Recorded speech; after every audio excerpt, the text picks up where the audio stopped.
Guys, welcome back to Haywire Homestead. Today we're going to talk about fly prevention or fly eradication. Ever since we bought this property 5 years ago, we've always had a major issue with flies. There's not a whole lot of livestock in our area, just really close to us. However, this property was really neglected when we purchased it. And also with the drainage issues, that definitely does not help the problem. Now, I had livestock previously on that, but I digress. So some of the things that we have done in the past, or at least so far, is fly traps, fly spraying, trying to keep everything cleaned up and the manure cleaned up as possible, composting it, those types of things to try to not leave a whole lot of litter and things that flies like to breed in. Flies need decomposing material that is nice and moist and over 80 degrees, okay? And definitely, if you've seen our previous videos, we've probably got a good bit of that, especially in the winter when we can't get into the paddocks and clean. Because it's just too muddy. We'll just get stuck and we're just going to be picking up, sopping up muddy mess. But we're adding something new this year. Some of you have probably already heard of them, and they are fly predators. Okay, they're from Spalding Laboratories, and fly predators are a parasitic wasp. So what these little guys do is they go and you place them in the areas where you have fly issues or where the flies are breeding, because what these do is they actually attack the fly pupae, which is the stage before the fly becomes a fly. Okay, and they lay their eggs in there, and they get rid of the flies. So I'm going to show you guys how they come in the package, and then we're going to go outside and I'm going to show you where I'm going to place them and why. All right, they come in a box, and then you get this little package, and it tells you how to release them. And pretty much usually you want to contact the company, or you can go online and you can put in, you have 3 horses and 7 ducks and 15 goats or whatever you have. And whether or not you have a fly problem, they'll give you the recommendation of the releases when they recommend them. These are you only get these once a month. You get shipments every month. And you keep releasing them continuously to build up the population. Now, it's not gonna be a quick fix. It's something that takes a couple of years. My parents have done these before. I finally talked to my husband. Now, let's see if we can find some of them. I'm trying to see, because when you get them, a lot of times they're not gonna be hatching already. These did start, I don't know if you'll be able to see. There's one down in there, but I don't know if you're going to be able to see them. They're teeny tiny little fellas. And when you start seeing a dozen or so crawling around in here, you can see the little pupae in here, okay? That's when you're going to want to release them. And you don't want to do it on a breezy day. You want to do it on a kind of calm day, and you want to do it in a little bit cooler part of the day. So I'm doing it this evening. We're going to take these outside and, release them. They always come with a little booklet, which is really nice. It's got, talks about how the fly predators work. It talks about other products that they have that can help. Let's see, you can get, and basically what you're doing is you're doing a combination. You're using the fly predators to get started. They have a spray that, it's a bye-bye insect spray. It's like a repellent. They also have fly traps. There's an order form in the book. Talks a lot about eliminating odors to prevent them from being attracted. And here's a bunch of, and a lot of these ones you can actually get in any store as well. I think this one's for horseflies, because the horseflies want the dark heat. They're heat-seeking flies.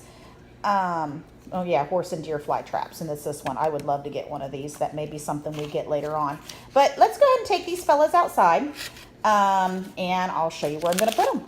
This is our lovely compost pile, and I'm just going to kind of take them and sprinkle them right along the edge here, and then I'm going to try to kick a little bit of the material down. You want to lightly cover them, and then they'll finish hatching out, and we'll put a few more down along this side. They can fly up to 150 feet, so they'll be able to spread out and gradually move around. And then we'll go to the next spot. Okay, we are just outside of the horse paddock. Where I'm going to kind of place them is a little bit along my fence line. And I'm going to go ahead and go around the other side, and I'll do the other side too.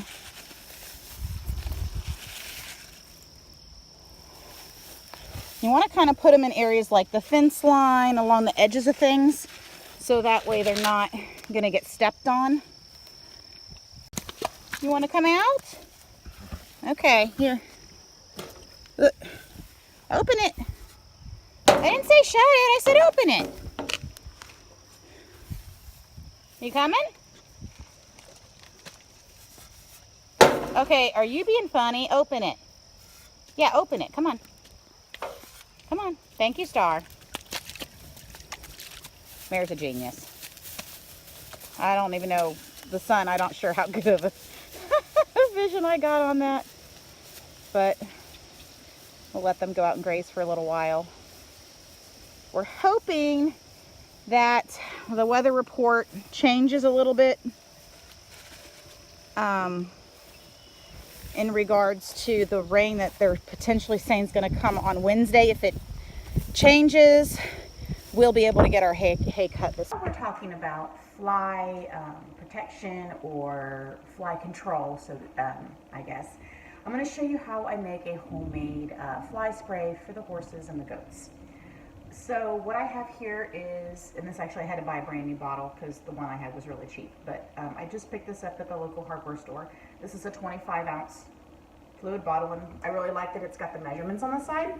So I'm doing about 15 ounces of just regular water, and then I'm going to add vinegar. You can use apple cider, you can use white. I'm a little low on my apple cider vinegar, so I'm just going to use white vinegar.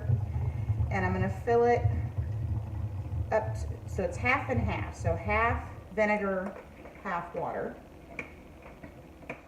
And then I'm going to add some essential oils. Now for the essential oils, I'm going to show you a couple of the ones that are recommended that work really well with, with helping to repel insects.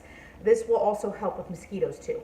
So one of them is peppermint, lavender, lemon, eucalyptus, and cedar wood. Those are all really good ones that you can put inside of your fly sprays. The ones that I like to use are peppermint, and I'm going to do 20 drops.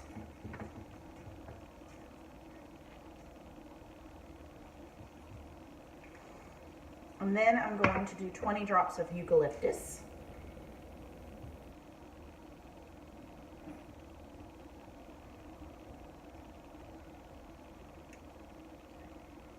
Then we're going to do, trying to remember which one I used last time that I really liked. I think it was the lavender. So we're going to do 20 drops of lavender. Okay. All right. And then all I do is put the sprayer nozzle in, and then I shake it up and I spray it. You want to shake it up every single time you use it to make sure that your essential oils are incorporated. Okay? And this is my fly spray. You could add a little bit more of the oil if you wanted to. If you find that it's not being quite effective, you can do a little bit extra. But this is it.